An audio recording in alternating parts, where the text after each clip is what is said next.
कल मेरे हस्बैंड को क्रेविंग हुई कुछ मीठा खाने की और वैसे भी उन्हें मीठा बहुत ज़्यादा पसंद है। पर उन्होंने शर्त रखी, खोया नहीं होना चाहिए, बिल्कुल देसी स्टाइल से बनाना, घर जैसा लगे। तो इसके लिए मुझे याद आई कि इतनी सारी शर्तें रख दी हैं तो हम बनाएं क्या। तो याद आया मुझे एक महाराष्ट्रियन रेसिपी। तो मैंने कहा चलो वही बना देते हैं और हेल्दी भी रहेगा। और गुरुवार भी था तो मुझे लगा ये रेसिपी परफेक्ट रहेगी। तो बस मैंने ली चने की दाल, उसे 2 से 3 पानी में अच्छी तरह रगड़ रगड़ के धो लिया और उसके बाद मैंने 4 से 5 घंटे के लिए भिगोया। भिगोने के बाद वो इतनी ज़्यादा सॉफ्ट हो गई कि नाखून से टूट जाए। बस इस तरह से ही हमें दाल चाहिए थी। अब कुछ लोग पूछेंगे ये गुरुवार का क्या महत्व होता है। तो हमारे यहाँ गुरुवार को पीला कुछ बनाया जाता है। चने की दाल का इसमें बहुत ज़्यादा महत्व होता है कि आप चने की दाल गुरुवार को बनाएं, खिलाएं तो बहुत अच्छा होता है। बस कुछ इसी तरह का कुछ लॉजिक कह लीजिए पुराने ज़माने का।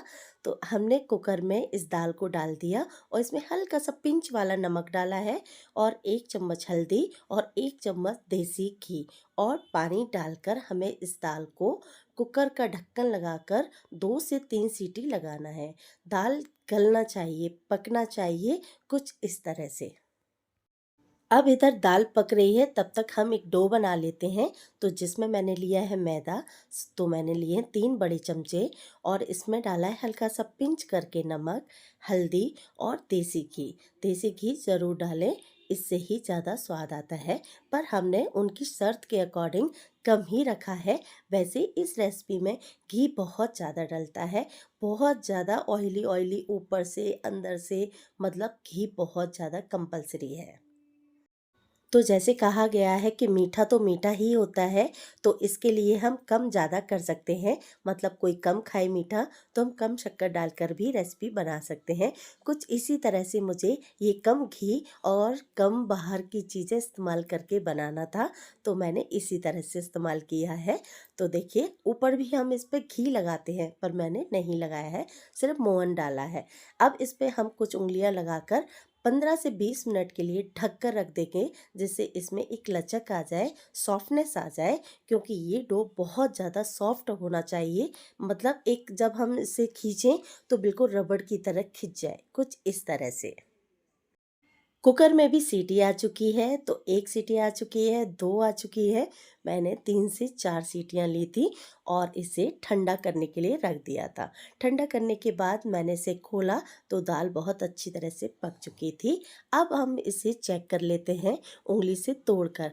बिल्कुल बहुत अच्छी तरह से मैश हो रही है, बस कुछ इस तरह से ही मैश करना है हमें।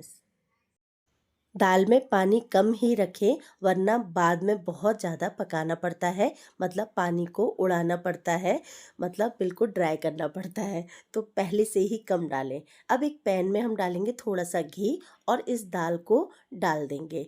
अब इस दाल को हमें खूब चलाना है, इतना चलाना है कि ये डो फॉर्म में बन जाए।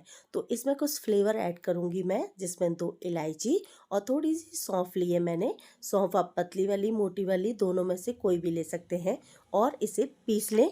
और कुछ इस तरह से पीसना है और पीसने के बाद इसे हम पकती दाल में ऐड कर देंगे, जिससे दाल में इसके फ्लेवर अच्छी तरह से मिल जाएंगे। अब ले रहे हैं देसी गुड़।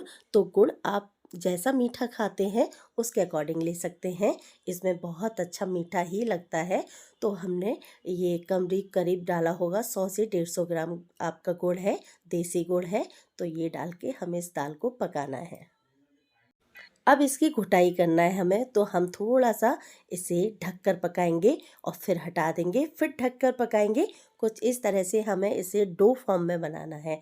तो देखिए चलाते रहिए चलाते रहिए, ये अपने आप ही पैन का जो बर्तन है वो छोड़ने लगेगा, पैन को छोड़ने लगेगा और अपने आप एक जगह इकट्ठा हो जाएगा, कुछ इस तरह से। तो देखिए इसमें हमने ऑयल कम डाला, घी कम डाला। अगर आप इसे और डालते तो बहुत ज़्यादा स्मूथ और चिकना हो जाता। अब इसके हम छोटे छोटे पेड़े बना लेंगे। ठंडा हो चुका है, ठंडा करके ही पेड़े बनाएं और आपको एक साइज के सेम बनाना है, जितने भी बन जाएं। अब ये देखिए सारे एक ही शेप के बना दिए हैं। अगर छोटा बड़ा हो जाए तो कोई दिक्कत नहीं है, हमें इसे भरना है। तो हमारा डो भी देख लेते हैं। ये देखिए बहुत ज़्यादा सॉफ्ट हो गया है, बहुत स्मूथ हो गया है, जैसा कि हाथ से मैं दिखा ही रही हूँ। फिर भी मैं इसे खींच के दिखाऊंगी आपको कि किस तरह से ये डो बना है। ये देखिए खींचने से भी फट नहीं रहा है। इसी तरह से हमें आटा चाहिए, डो चाहिए। ये आप आटे से भी बना सकते हैं, मैदा से भी बना सकते हैं। मैंने मैदा का इस्तेमाल किया है। आप इसे और हेल्दी फॉर्म में बनाना चाहें तो आटे का इस्तेमाल कर लीजिएगा। बहुत लोग कहते हैं मैम आप बोलती बहुत ज़्यादा है, तो भई सब लोगों को बताना पड़ता है, कहीं कोई चीज़ की कमी ना रह जाए। बहुत लोग ये भी कहते हैं मैम आपने फुल अच्छी तरह से नहीं बताया, तो भई ये तो आपको बताना पड़ेगा। मैं अपनी तरफ से प्रयास बहुत करती हूँ कि आपको सही-सही इन्फॉर्मेशन दे पाऊँ, सही-सही रेसिपी बता पाऊँ। तो देख लीजिए आपको कैसा पसंद आ रहा है। तो बस हमें इसके पेड़े टाइप के बनाना है, जैसे हम परोठे के लिए लेते हैं, रोटी के लिए लेते हैं, पर ये थोड़ा-सा ज़्यादा लेना है क्योंकि इसे थोड़ा बड़ा बनाया जाता है। तो इसे बनाने के लिए हमने पेड़ा लिया है। आप इस पे चाहे तो घी का भी इस्तेमाल कर सकते हैं। मैंने थोड़ा-सा आटा छिड़का है क्योंकि हम इसे थोड़ा हेल्दी फॉर्म में बना रहे हैं। तो इस तरह से हमें रोटी टाइप की बनाना है और जो हमने चने की दाल के पेड़े बनाए हैं वो इस पर रख देंगे। और ये देखिए कितना ड्राई हो गया है, बिल्कुल लड्डू जैसे लगने लगे हैं और इसमें बहुत अच्छे फ्लेवर है। तो आप वैसे भी खा सकते हैं, पर हम बना रहे हैं पूरन पोली महाराष्ट्रियन रेसिपी। जी हाँ, ये रेसिपी मुझे बहुत लेट याद आई, पर बहुत हेल्दी है और बहुत टेस्टी है। हम इसे स्टोर भी कर सकते हैं कुछ दिनों के लिए। ये बहुत ज़्यादा टेस्टी लगती है। तो ये देखिए जिस तरह से मैं खींच-खींच के बना रही हूँ, इस तरह से ही बनाना है। बिल्कुल फटती नहीं है। और बहुत लोग इस दाल को छलनी से भी छान लेते हैं, बहुत ज़्यादा स्मूथ करने के लिए, पर मुझे झट से बनाना था, पर स्मूथ हो ही गई थी, इतना ज़्यादा मुझे परेशानी नहीं हुई। तो इस तरह से हम अपना दूसरी पूरन पोली भी बना लेते हैं। आप चाहे तो ये मैं गोल बना रही हूँ, आप चौकोर भी बना सकते हैं। जो भी शेप देना चाहें आप इसे शेप दे सकते हैं। छोटी-छोटी पूड़ियों की तरह भी बना सकते हैं। कई रूप हैं, कई तरह से बनाया जा सकता है। खाने का तरीका बस एक ही होता है, जो सभी लोग जानते हैं। तो इस पे लगाएँगे देसी घी। जी हाँ, देसी घी ही लगता है और घी और चने की दाल का बहुत अच्छा कॉम्बिनेशन होता है। घी का मीठे के साथ बहुत अच्छा कॉम्बिनेशन होता है, इसलिए घी लगाया जाता है और घी से बहुत ज़्यादा टेस्टी लगती है। ज़्यादा छींटे ना आने दें। कोई-कोई पूरन पोली पे मेरे छींटे से लग गए हैं, मतलब थोड़ा-सा कालापन आया है, ये नहीं आना चाहिए। बहुत हल्की स्लो गैस पे सेकी जाती है और झट सीधे उठा ली जाती है, क्योंकि ऊपर की लेयर बहुत ज़्यादा पतली होती है, बहुत जल्दी सिक जाती है और नीचे जो अंदर भरावन होता है वो तो हम ऑलरेडी पकाया ही हुआ होता है। और ये देखिए इस तरह से हमने सारी पूरन पोली एक साथ इकट्ठी कर ली थी बना के। सभी पे इतना सब्र नहीं हो रहा था क्योंकि खुशबू इतनी ज़्यादा अच्छी आ रही थी। घी की खुशबू पूरे घर में फैल रही थी। सभी कह रहे थे लेके आओ क्या बन रहा है ऐसा, क्योंकि मैंने रसोई में किसी को भी नहीं आने दिया था। मैंने कहा सबको एक साथ ही देंगे, तो इस वजह से मैंने सारी एक साथ कलेक्ट की, मतलब बना बना के रख ली थी। पर गरम गरम देते जाते तो और भी ज़्यादा टेस्टी लगती, क्योंकि गर्मा गर्म चीज़ सबको पसंद आती है। अगर वीडियो पसंद आता जाए तो शेयर करते जाइए, क्योंकि बहुत हेल्दी फॉर्म में बन रहा है ये। और मीठे की क्रेविंग तो ज़्यादातर सभी लोगों को होती है, तो उनके लिए बहुत अच्छा हेल्दी ऑप्शन है। तो इस तरह से आप इस रेसिपी के साथ इंजॉय करें। सब रिश्तेदारों परिवार वालों को ये शेयर करें, क्योंकि इसे हम त्योहारों पर भी बना के खा सकते हैं, किसी को भी दे सकते हैं। उनके लिए एक नई रेसिपी है।